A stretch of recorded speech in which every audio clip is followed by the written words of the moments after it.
તો સૌપ્રથમ આપણી ચેનલને લાઈક કરો, શેર કરો અને સબસ્ક્રાઈબ કરો. તેમજ આજનો આપણો ટોપિક છે બાળકો ચેપ્ટર નંબર 6 અને એમાં લેક્ચર નંબર 4 અને મુદ્દાનું નામ છે જનીન દ્રવ્યો માટેની શોધ. બાળકો આપણને ખ્યાલ છે જ્યારે આપણે 5મું ચેપ્ટર શરૂઆતમાં ભણ્યા ત્યારે એમાં સૌથી વધારે પ્રયોગ પીસમ સટાઇવમ એટલે કે શિંબી કુળની વનસ્પતિ તરીકે વટાણા પર, જેની અંદર 7 જોડ રંગસૂત્ર હોય છે, એના ઉપર સૌથી વધુ પ્રયોગો કરવામાં આવેલા હતા. એ કોઈ હતા તો એ જ્હોન મેન્ડલ, જેને આપણે આનુવંશિક વિદ્યાના પિતા તરીકે ઓળખીએ છીએ આજે, એ જ્હોન મેન્ડલે દર્શાવેલા હતા. પણ મહત્વનો મુદ્દો એ છે કે જનીન દ્રવ્ય કોને કહેવાય? જીનેટિક મટીરિયલ, જનીન દ્રવ્ય કોને કહેવાય? આજનું વિશ્વ ભલે આપણે એને ઓળખીએ છીએ ડીએનએ તરીકે કે આરએનએ તરીકે, જનીન દ્રવ્ય તરીકે. મોટાભાગના સજીવમાં ડીએનએ હોય, વાયરસ હોય તો એમાં ડીએનએ અથવા આરએનએ બેમાંથી એક હોય. અને હા, બંને વસ્તુ એટલે કે ડીએનએ અને આરએનએ જનીન દ્રવ્ય તરીકે વર્તી શકે નહીં. બરાબર, ગમે બેમાંથી એક જનીન દ્રવ્ય તરીકે વર્તે છે. હવે વિદ્યાર્થી મિત્રો, ઘણા બધા પ્રયોગો થયા, નક્કી કરવામાં આવ્યું એ સમયે, મતલબ કે 1928ની સાલ પહેલા 1928ની સાલ પહેલા ઘણા બધા વૈજ્ઞાનિકોએ શ્રેણીબદ્ધ પ્રયોગો કર્યા હતા. 3 વિભાગ પડ્યા વૈજ્ઞાનિકોના. અમુક વૈજ્ઞાનિકોએ કીધું કે ભાઈ પ્રોટીન છે ને એ જનીનિક દ્રવ્ય તરીકે કામ કરે. અમુક વૈજ્ઞાનિકોએ કીધું ભાઈ આરએનએ જનીનિક દ્રવ્ય તરીકે કામ કરે. અને અમુક વૈજ્ઞાનિકોએ કીધું કે ડીએનએ જનીન દ્રવ્ય તરીકે કામ કરે. હવે વસ્તુ શીખવાની એ થઈ કે 5મા પાઠની અંદર આપણે ભણ્યા કે ભાઈ આનુવંશિકતા, એના નિયમો, એના સિદ્ધાંતો જ્હોન મેન્ડલ નામના વૈજ્ઞાનિકે આપ્યા. પણ એ આનુવંશિકતા એટલે કે પિતૃ પેઢીઓમાં માતા અને પિતામાં રહેલું બાળ પેઢીમાં આવે છે, એ જ તારવણી જ્હોન મેન્ડલ કરી શક્યા. પણ એ કઈ રીતે આવે છે, એવું શું છે જેના લીધે આવે છે, એ જ્હોન મેન્ડલ દર્શાવી શક્યા નહીં. બરાબર. ત્યારબાદ ઘણા સમય પછી તમને મેં કીધું હતું કે જોહાન્સન ફ્રેડરિક મિશર નામના વૈજ્ઞાનિકે ન્યુક્લિક એસિડની શોધ કરી. એ ન્યુક્લિક એસિડ એટલે 2 પ્રકારના, એક ડીએનએ અને એક આરએનએ. ડીએનએ મતલબ ડીઓક્સી રિબોઝ ન્યુક્લિક એસિડ અને આરએનએ મતલબ રિબોઝ ન્યુક્લિક એસિડ. એની શોધ થઈ, જેને નામ આપવામાં આવ્યું હતું ન્યુક્લેઇન 1926ની સાલ સુધી. અને હવે સમય હતો કંઈક નવું કરવાનો મીન્સ કે એ દિશા તરફ જવાનો કે જ્યાંથી આપણને ચોક્કસ ખ્યાલ આવે કે જનીનિક દ્રવ્ય ખરેખર શું છે. પ્રોટીન છે, ડીએનએ છે, આરએનએ છે કે એના સિવાયનું કંઈ અલગ. બરાબર. હા, હાલના સમયમાં તો આપણે જાણીએ છીએ કે જનીનિક દ્રવ્ય તરીકે ડીએનએ કે આરએનએ જ હોઈ શકે, પ્રોટીન ક્યારેય હોઈ શકે નહીં. બરાબર.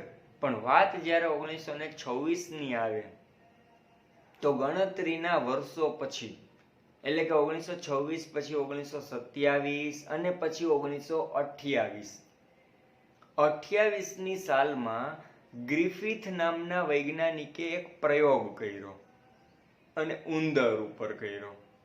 બાળકો, આપણે જ્યારે 8મો પાઠ ભણતા હતા, માનવ સ્વાસ્થ્ય અને રોગો, એની અંદર એક રોગ આવેલો હતો જેનું નામ હતું ન્યુમોનિયા. એ ન્યુમોનિયા રોગ આપણને ખ્યાલ છે કે સ્ટ્રેપ્ટોકોક્સ ન્યુમોનિયાઈ નામના બેક્ટેરિયાથી થાય છે. હવે ગ્રિફિથ નામના વૈજ્ઞાનિકે 1928માં 4 પ્રયોગ કર્યા. ઈજ સ્ટ્રેપ્ટોકોક્સ ન્યુમોનિયાઈ બેક્ટેરિયા જે ન્યુમોનિયા તાવ કરે છે એના ઇન્જેક્શન ઉંદરને આપ્યા. અલગ અલગ 4 પ્રયોગોમાં કઈ રીતે આ બધી ઘટનાક્રમ આગળ વધી એને ચલો આપણે બોર્ડ ઉપર તપાસીએ. પણ ખાસ ધ્યાન રાખજો, ટૂંકનોંધનું નામ છે બેક્ટેરિયલ રૂપાંતરણ. શું નામ છે? બેક્ટેરિયલ રૂપાંતરણ. અને આખી ટૂંકનોંધના 4 નાની નાની 2 લીટીના પ્રયોગ તમારે આખી ટૂંકનોંધ 2 વખત લખી અને પાકી કરવાની છે. બહુ મોસ્ટ ઇમ્પોર્ટન્ટ ટોપિક છે આજનો આ લેક્ચર, અને ટૂંકનોંધ પણ એટલી જ ઇમ્પોર્ટન્ટ છે. તો શરૂ કરીએ છીએ આપણો ટોપિક આજનો, એવરીવેર ઇઝ બાયોલોજી. મહાદેવર આગળ જોઈએ. આગળ રૂપાંતરણીય સિદ્ધાંત શું છે? રૂપાંતરણીય સિદ્ધાંત. જનિન્દ્રવ્યની શોધ માટે રૂપાંતરણીય સિદ્ધાંત.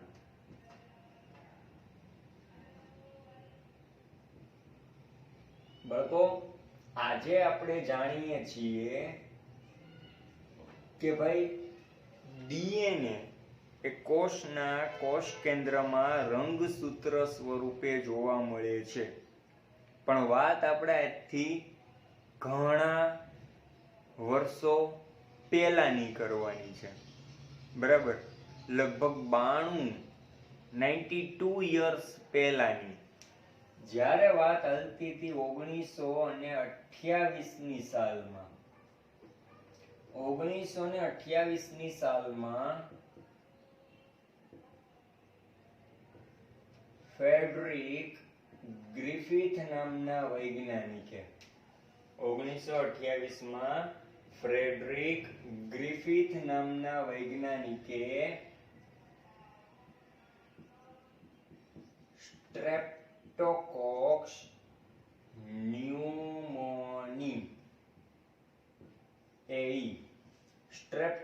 ન્યુમોનિયાઈ નામના બેક્ટેરિયા સાથે વત્તા એનો પ્રયોગ ઉંદર સાથે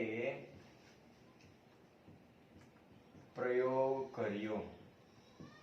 આ બેક્ટેરિયા શું તૈયાર કરે છે? ન્યુમોનિયા તાવ. ઓકે, આજથી લગભગ 92 વર્ષ પહેલા 1928ની સાલમાં ફ્રેડરિક ગ્રિફિથ નામના વૈજ્ઞાનિકે સ્ટ્રેપ્ટોકોક્સ ન્યુમોનિયાઈ નામના બેક્ટેરિયાનો ઉંદરની સાથે પ્રયોગ કર્યો, અને એ બેક્ટેરિયા કે જેને આપણે આજે સ્ટ્રેપ્ટોકોક્સ ન્યુમોનિયાઈ કહીએ છીએ, એ બેક્ટેરિયા ન્યુમોનિયા તાવ પેદા કરે છે, બરાબર? હવે એને પ્રયોગોમાં શું કર્યું? ઈ પહેલા એને 2 પ્રકારના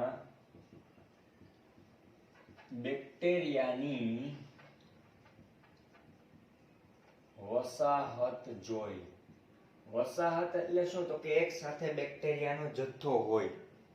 એને જોયું કે ભાઈ સ્ટ્રેપ્ટોકોક્સ ન્યુમોનિયાઈ બેક્ટેરિયા કેટલા પ્રકારના છે? 2 પ્રકારના, બરાબર? એક ઝેરી બેક્ટેરિયા, કેવા? ઝેરી. અને એક બિનઝેરી. એક ઝેરી બેક્ટેરિયા જોયા અને એક બિનઝેરી બેક્ટેરિયા જોયા. 2 બેક્ટેરિયા એને જોયા. રેડી? નિરીક્ષણ કરજો, ખાસ ધ્યાન રાખજો. ટૂંકનોંધમાં મોસ્ટમાં મોસ્ટ આઈએમપી ટૂંકનોંધ છે, એવું લાગે તો 2 વખત જોઈ લેવી. જો કે 1 વખત શાંતિથી જોશો એટલે સમજાઈ જશે. એને 2 પ્રકારના બેક્ટેરિયા જોયા. ઝેરી બેક્ટેરિયા હતા, એનું નામ આપ્યું એને S3, રોમન આંકડા છે S3. અને બિનઝેરી બેક્ટેરિયા હતા, એનું નામ આપ્યું એને R2. તમારી NCERT ટેક્સ્ટ બુકમાં આ નથી, અને આ MCQ વારંવાર પૂછાય છે, બરાબર? હવે જે શબ્દ લખું છું ઈ છે એસ સ્ટ્રેન, નામ છે બેક્ટેરિયાનું, બેક્ટેરિયાને એને નામ આપ્યું એસ સ્ટ્રેન, અને બિનઝેરી બેક્ટેરિયાને નામ આપ્યું આર સ્ટ્રેન.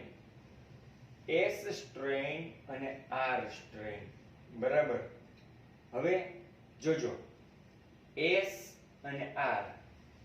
એસ નો અર્થ થાય છે સ્મૂથ, બરાબર. સ્મૂથ એટલે સુવાળી વસાહત. આ જે બેક્ટેરિયા હતા જે ઝેરી, એને નામ આપ્યું એસ સ્ટ્રેન, જ્યાં એસ નો અર્થ થશે સ્મૂથ, અને સ્મૂથ એટલે સુવાળી. ઈ ભેગા થઈને જે ગ્રુપ બનાવે એટલે સુવાળી વસાહત. અને વસાહતની આસપાસ આવરણ સ્વરૂપે પોલીસેકેરાઇડનું કવચ હતું અથવા તો આવરણ હતું, કે જે પોલીસેકેરાઇડનું આવરણ કોને રક્ષણ આપતું હતું? ઝેરી બેક્ટેરિયાને. અને એણે અમુક બેક્ટેરિયા એવા નિરીક્ષણ કર્યા જે બિનઝેરી હતા. બિનઝેરી હતા એને R2 નામ આપ્યું, ઝેરીને S3. R એટલે R સ્ટ્રેન. R નો અર્થ થાય છે બાળકો રફ. શું થાય છે? રફ. અને રફ એટલે ખરબચડી. ઈ કેવી સપાટી રચતા હતા? તો કે ખરબચડી વસાહતની. અને એની આસપાસ જે આવરણ હતું ઈ આવરણ કેવું? તો કે પોલીસેકેરાઇડનું આવરણ ગેરહાજર હતું. આ બે મુદ્દાને મગજમાં ખાસ ફિટ કરી લેજો, તો જ આખી ટૂંકનો સમજાશે. ઝેરી બેક્ટેરિયા, જેને S3 નામ આપ્યું, આ તમારી ટેક્સ્ટ બુકમાં નથી, એક્સ્ટ્રા પોઈન્ટ તરીકે લખી લેવું, બરાબર. કારણ કે આમાંથી જ ઘણીવાર પ્રશ્ન પૂછાય છે MCQ. કેવો? તો કે ભાઈ ગ્રિફિથે જે પ્રયોગ કર્યો હતો એમાં ઝેરી બેક્ટેરિયા ક્યાં હતા? S1, S2, S3, S4. બીજો MCQ આમાંથી પૂછાય, ગ્રિફિથના પ્રયોગમાં બિનઝેરી બેક્ટેરિયા ક્યાં હતા? R2, R3, R4, R1. એટલે યાદ રાખજો R2 અને S3. એકદમ સિમ્પલ છે. બે પ્રકારના બેક્ટેરિયા જોયા. એક બેક્ટેરિયા, પેલું તો બેક્ટેરિયા બધાય કયા હતા? તો કે સ્ટ્રેપ્ટોકોક્સ ન્યુમોનિયાઈ. આવા બેક્ટેરિયાનું કાર્ય શું હતું? તો કે ન્યુમોનિયા, તાવ પેદા કરવો. હવે એમાંય પાછા બે પ્રકારના બેક્ટેરિયા. અમુક બેક્ટેરિયા ઝેરી, અમુક બિનઝેરી. ઝેરી હતા ઝેરી, એની આસપાસ આવરણ હતું. આવરણ હતું એટલે એ સુવાળી વસાહત રચતા હતા. સુવાળી હતા એટલે સ્મૂથ. સ્મૂથને નામ આપ્યું એસ સ્ટ્રેન. અને જેની આસપાસ આવરણ નહોતું એ વસાહત રચતા હતા ખરબચડી. ખરબચડી એટલે રફ. રફને નામ આપ્યું આર સ્ટ્રેન. એ બેક્ટેરિયા R2. બરાબર. આ મગજમાં યાદ રાખજો. રેડી? હવે આપણે ચારેય પ્રયોગને ક્રમશઃ લખીએ છીએ. હું ચેકી નાખું છું. 1928 માં પ્રયોગ થયો. રેડી? ઓકે. ન્યુમોનિયા પેદા કરતા બેક્ટેરિયા સ્ટ્રેપ્ટોકોક્સ ન્યુમોનિયાઈ. રેડી? જોજો, અહીંયા આપણે શોર્ટ ટ્રીક લખી નાખીએ છીએ. S એ હતા ઝેરી બેક્ટેરિયા, જેને નામ આપવામાં આવ્યું S3, અને S સ્ટ્રેન, જેની આસપાસ આવરણ હાજર, અને કેનું બનેલું? પોલીસેકેરાઇડનું.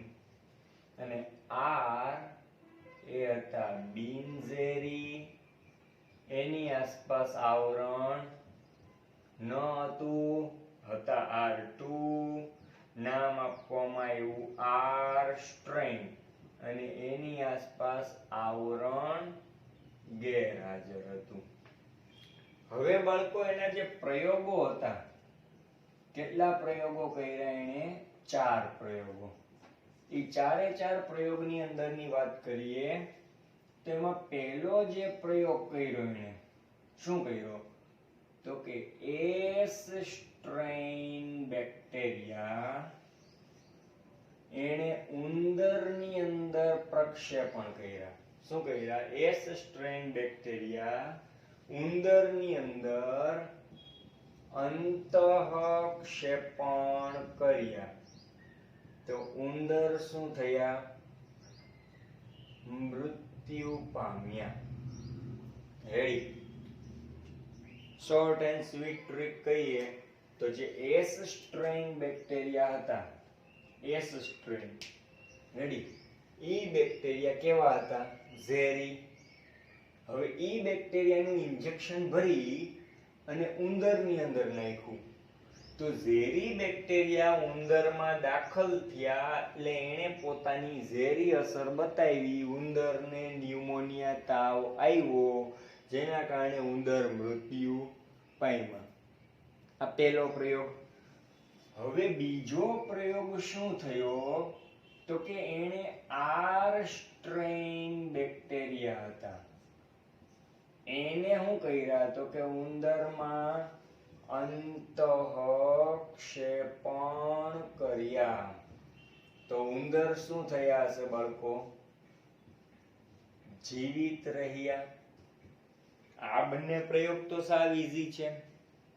જ્યારે પ્રયોગ ત્રીજો અને ચોથો આવે ત્યારે ખાસ સમજવાનું છે. સમજજો. પહેલા 2 પ્રયોગ જોજો. પહેલો પ્રયોગ એને કુલ 4 પ્રયોગ કર્યા. કેટલા કર્યા? 4 પ્રયોગ. એમાં પહેલો પ્રયોગ શું કર્યો? તો કે એસ સ્ટ્રેઇન બેક્ટેરિયા જે કેવા હતા?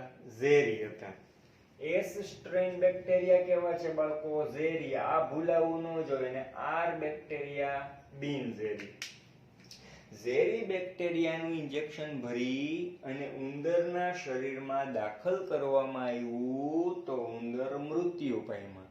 કારણ કે ઝેરી બેક્ટેરિયાની અસર ઉંદરના શરીરમાં જતા ઉંદરને ન્યુમોનિયા તાવ પેદા થયો. બરાબર. પછી બીજો પ્રયોગ બિનઝેરી બેક્ટેરિયા. આર સ્ટ્રેઇન એટલે બિનઝેરી. યાદ રાખજો.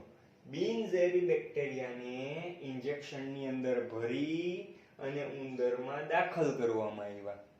જ્યારે બિનઝેરી બેક્ટેરિયાને ઉંદરમાં દાખલ કરવામાં આવ્યા તો ઉંદરમાં એના ઝેરની કોઈ અસર જ ન થઈ. કારણ કે બેક્ટેરિયા ખુદ કેવા છે? બિનઝેરી. અને જેની અસરના લીધે ઉંદર જીવતા રહ્યા. બરાબર. હવે ત્રીજો પ્રયોગ જોજો. S strain bacteria. S strain એટલે કેવા? ઝેરી. ઈ બેક્ટેરિયાને ગરમ કર્યા અને મૃત્યુ પમાડ્યા. ઓકે. એસ સ્ટ્રેઇન બેક્ટેરિયા હતા એને ગરમ કર્યા અને બેક્ટેરિયાને મૃત્યુ પામી લીધા. બરાબર. પછી એને ઉંદરમાં અંતઃક્ષેપણ કર્યા જેથી ઉંદર શું થયા? જીવિત રહ્યા. શું થયા ભાઈ? ઉંદર જીવિત રહ્યા. આ ત્રીજો પ્રયોગ. અને ચોથો પ્રયોગ હતો ગરમ કરેલા મૃત એસ સ્ટ્રેઇન બેક્ટેરિયાને વત્તા જીવંત આર સ્ટ્રેઇન જીવિત બેક્ટેરિયા આ બંનેનું મિશ્રણ કર્યું અને એને શું કર્યું? ઉંદરમાં અંતઃક્ષેપણ. તો ઉંદર શું થયા? મૃત્યુ પામ્યા. તમે આને ગોખતા નહીં કે પહેલામાં મરી ગયા, બીજામાં જીવ્યા, ત્રીજામાં જીવ્યા, ચોથામાં મરી ગયા. આખા ચારેય પ્રયોગને સમજવાના છે. જોજો, એસ અને આર, એમાં એસ એટલે ઝેરી, આર એટલે બિનઝેરી. હવે પેલા બે પ્રયોગ ઈઝી છે. પેલો પ્રયોગ શું કર્યો કે ભાઈ ગ્રિફિથ નામના વૈજ્ઞાનિકે ઝેરી બેક્ટેરિયાનું ઇન્જેક્શન ભરી અને ઉંદરને લગાડ્યું. તો ઉંદરના શરીરમાં ઝેરી બેક્ટેરિયા ગયા. ઝેરી બેક્ટેરિયા જતા એની અસર ઝેર સ્વરૂપે ન્યુમોનિયા, તાવ સ્વરૂપે દેખાણી. ઉંદર મરી ગયા. પેલો મુદ્દો. બીજો મુદ્દો ઈ આવ્યો કે ભાઈ બિનઝેરી બેક્ટેરિયા હતા, એનું ઇન્જેક્શન ભર્યું અને કોને આપવામાં આવ્યું? ઉંદરને. તો ઉંદરની અંદર બિનઝેરી બેક્ટેરિયા ગયા તો એમાં ઝેર હતું જ નહીં. તો ઉંદર કેવા રહ્યા? જીવતા રહ્યા. ઉંદર જીવતા રહ્યા. પહેલામાં ઉંદર મર્યા કારણ કે પહેલું ઇન્જેક્શન ઝેરીનું આપ્યું, બીજું બિનઝેરીનું આપ્યું. હવે સમજો, ત્રીજો પ્રયોગ એને કેવો કર્યો? તો કે જે ઝેરી બેક્ટેરિયા હતા, ઝેરી, એ ઝેરી બેક્ટેરિયાને પેલા અલગ લીધા અને ખૂબ ગરમ કર્યા. ખૂબ ગરમ કર્યા એટલે યાદ રાખજો, બેક્ટેરિયા મરી ગયા છે. કોણ મૃત્યુ પામ્યું ભાઈ? બેક્ટેરિયા મૃત્યુ પામ્યા. હવે મરી ગયેલા બેક્ટેરિયા હોય તો એના જેવા બેક્ટેરિયા ક્યાંથી પેદા કરવાના? મરી ગયેલા બેક્ટેરિયાઓ નું ઇન્જેક્શન ભરી અને ઉંદરની અંદર દાખલ કર્યું. તો ઉંદરમાં બેક્ટેરિયા મરેલા દાખલ થયા તો ઉંદરની અંદર ન્યુમોનિયા, તાવ ન થયો, જેથી ઉંદર જીવતા રહ્યા. સમજ્યા ભાઈ આ વસ્તુ? કારણ કે મરેલા બેક્ટેરિયા, હું તમને એક શોર્ટ એન્ડ સ્વીટ કહું, તમારા ને મારા શરીરમાં કોઈ એક બેક્ટેરિયા જાય છે, એ બેક્ટેરિયા જીવિત છે તો પોતાનું પ્રજનન, ચાહે દ્વિભાજન કરતા હોય, બહુભાજન કરતા હોય, લિંગી પ્રજનન હોય કે અલિંગી પ્રજનન હોય, વોટએવર, જીવંત સજીવ શરીરની અંદર બેક્ટેરિયા દાખલ થાય અને જો અનુકૂળ વાતાવરણ મળે તો એ પોતાના જેવા બમણા બેક્ટેરિયા પેદા કરી શકે. પણ શરત એ છે કે બેક્ટેરિયા જીવતા હોવા જોઈએ. અહીંયા બેક્ટેરિયા જ ખુદ કેવા લીધા છે ત્રીજા પ્રયોગમાં? મરેલા. એટલે એને કદાચ ગમે એવું વાતાવરણ મળશે તો પોતાના જેવા બેક્ટેરિયા જન્માવી શકવાના નથી. યાદ રાખજો, બેક્ટેરિયા મર્યા છે. બેક્ટેરિયાનું ડીએનએ કે આરએનએ મર્યું નથી. એટલે બેક્ટેરિયા છે એ મૃત્યુ પામ્યા. જ્યારે એનું જનીન દ્રવ્ય છે એ હજી કેવું છે? જીવિત, પણ બેક્ટેરિયામાંથી મુક્ત રીતે બહાર રખડતું ભટકતું. રેડી? ઓકે. હવે શું કર્યું ચોથા પ્રયોગમાં? તો કે જે ગરમ કરેલા અને મારી નાખેલા ઝેરી બેક્ટેરિયા હતા, ગરમ કરીને મારી નાખેલા ઝેરી બેક્ટેરિયા, ઈ બેક્ટેરિયા મરેલા હતા. શું છે? બેક્ટેરિયા મૃત્યુ પામેલા હતા, પણ એનું જનીન દ્રવ્ય કેવું હતું? જીવંત હતું. જનીન દ્રવ્ય મુક્ત હતું, જીવંત હતું. જો એને અનુકૂળ વાતાવરણ મળે તો પાછું પોતે જનીન દ્રવ્ય સક્રિય થાય, પોતાના જ માંથી ડીએનએ માંથી પોતે પોતાના જેવું ડીએનએ બનાવી શકે, પોતાના ડીએનએ માંથી આરએનએ બનાવી શકે, આરએનએ માંથી પ્રોટીન બનાવી શકે. પ્રોટીન તરીકે પોતે ઝેરી તૈયાર કરતા હતા. બરાબર? હવે ગરમીથી મારી નાખેલા બેક્ટેરિયા હતા, બેક્ટેરિયા મારેલા હતા, એને જીવંત બેક્ટેરિયા સાથે પ્રયોગ કર્યો, મિશ્ર કરીને ઇન્જેક્શન આપવામાં આવ્યું ઉંદરને, તો ઉંદર મૃત્યુ પામ્યા. અહીંયા ગ્રિફિથ નામના વૈજ્ઞાનિકને લાઈટ થઈ કે ભાઈ આ વસ્તુ કેમ બની? આજ કુછ તૂફાની કરતે હૈ. એ માને લાઈટ થઈ કે ભાઈ બેક્ટેરિયા જો એમનેમ હોય, ગરમીથી મારી નાખેલા, એને ઉંદરમાં નાખો તો ઉંદર જીવતા રહે. ગરમીથી મારી નાખેલા હતા ઈ ઉંદરમાં નાખો તો ઉંદર તો જીવતા રહે. અને આ તો બિનઝેરી હતા, તો આના લીધે જીવતા રહે અને આના લીધે જીવતા રહે, બેયનું મિશ્રણ કરો, ઉંદરમાં નાખો તો મરી જાય છે. પછી એની દિમાગ કી બત્તી જલી, નવો વિચાર આવ્યો કે ભાઈ જે બિનઝેરી બેક્ટેરિયા હતા એ બિનઝેરી બેક્ટેરિયા કેમાં રૂપાંતર થયા? ઝેરીમાં. એટલે કે R2 કન્વર્ટ થયા S3 માં. એટલે કે રફ છે એ કન્વર્ટ થયા સ્મૂથમાં. એટલે કે આવરણ પોલીસેકેરાઇડ નું નહોતું, એમાંથી હવે આવરણ કેવું થયું? હાજર થયું.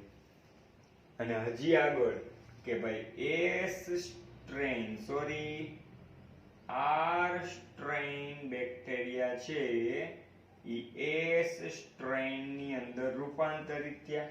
બિનઝેરી બેક્ટેરિયા ઝેરીમાં રૂપાંતરિત થયા હોય તો જ ઉંદર મૃત્યુ પામ્યો હોય.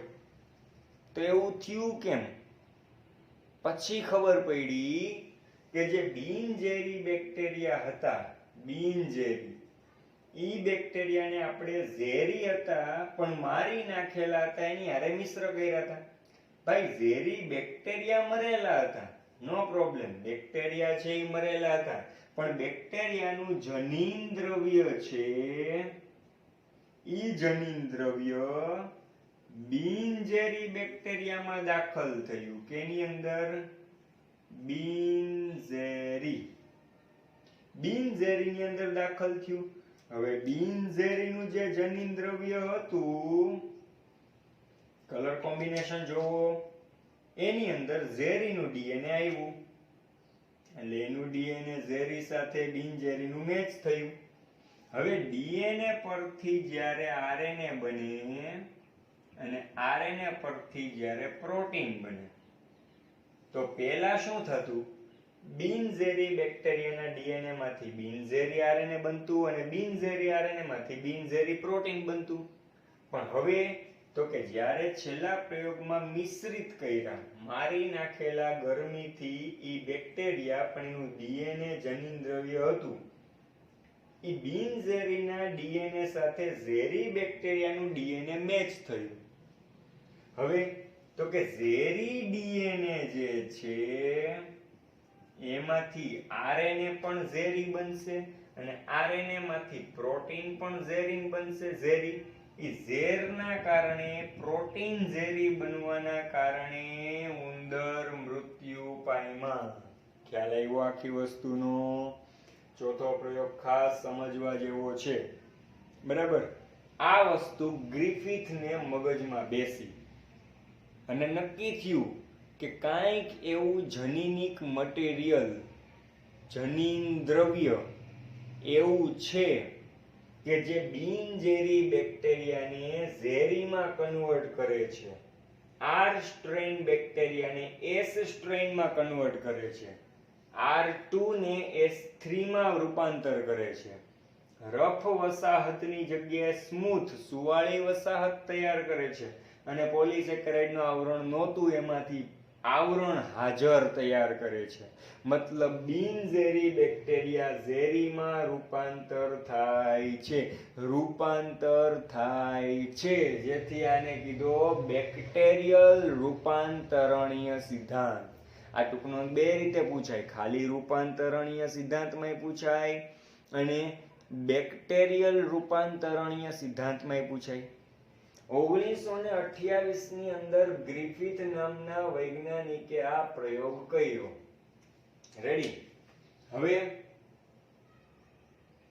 સાંભળજો. હવે તો કે 1928 ની પહેલા કોઈ એવું માનતું નહોતું કે જનીન દ્રવ્ય ડીએનએ અને આરએનએ છે. પણ જ્યારથી બેક્ટેરિયલ રૂપાંતરણીય સિદ્ધાંત, બેક્ટેરિયાનું શું થયું? રૂપાંતરણ થયું.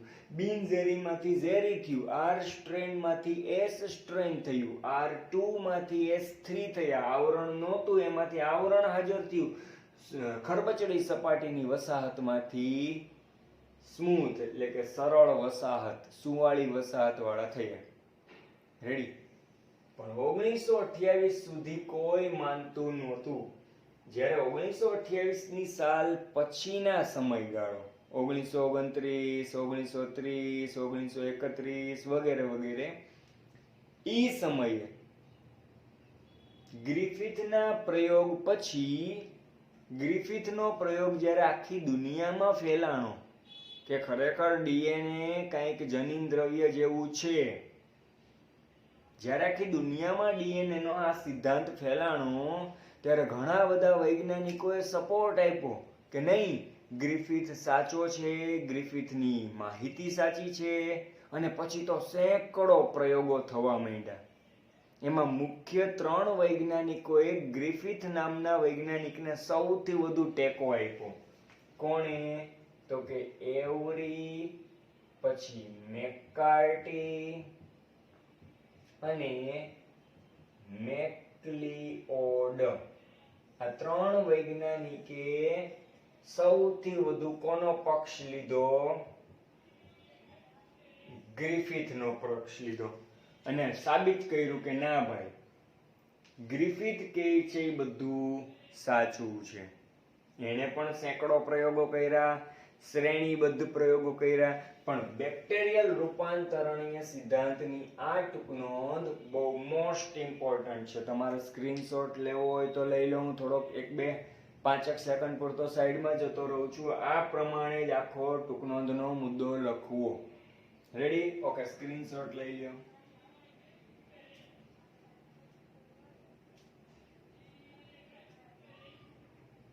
ઓકે, તો જ્યારથી ગ્રિફિથનો પ્રયોગ થયો એ પછી નક્કી થયું, એ પછીથી નક્કી થવા માંડ્યું કે ભાઈ આનુવંશિક દ્રવ્ય તરીકે જો કોઈ ભાગ ભજવતું હોય તો એ ડીએનએ અથવા આરએનએ છે. એ પેલા બધા શું માનતા? તો કે આનુવંશિક દ્રવ્ય તરીકે પ્રોટીન ભાગ ભજવે છે. રેડી? ઓકે, તો આ લેક્ચર નંબર 4 છે. ટૂંકનોંધને સ્પષ્ટ રીતે પાકી કરો. સાંભળો હું બોલું. 5મો લેક્ચર આપણો એવો આવશે જેનું નામ છે ડીએનએ જનીન દ્રવ્ય છે. જનીન દ્રવ્ય કેવું હોય તો એની કંઈક શરત હોવી જોઈએ. એના વિશે આપણે આગળ વધશું. ખાસ બીજી એક મુદ્દાની વાત, જ્યારે જીનેટિક્સના આપણે ચેપ્ટર અને લેક્ચર જોવો છો ત્યારે થોડું થોડું ટેક્સ્ટબુકમાં અગાઉ પણ વાંચીને બેસો. ટેક્સ્ટબુકમાં અગાઉ વાંચો, પછી લેક્ચર જુઓ, અને ફરી પાછો લેક્ચર પૂરો થાય પછી ટેક્સ્ટબુકમાં ફરી પાછું રીડ કરો. રેડી? કારણ કે જીનેટિક્સના ટોપિકને વારંવાર રિપીટેશન કરવા પડે. ઓકે, તો આપણી ચેનલને લાઈક કરો, શેર કરો, સબસ્ક્રાઈબ કરો. વધુ માહિતી લેક્ચર નંબર 5માં. મહાદેવ હર.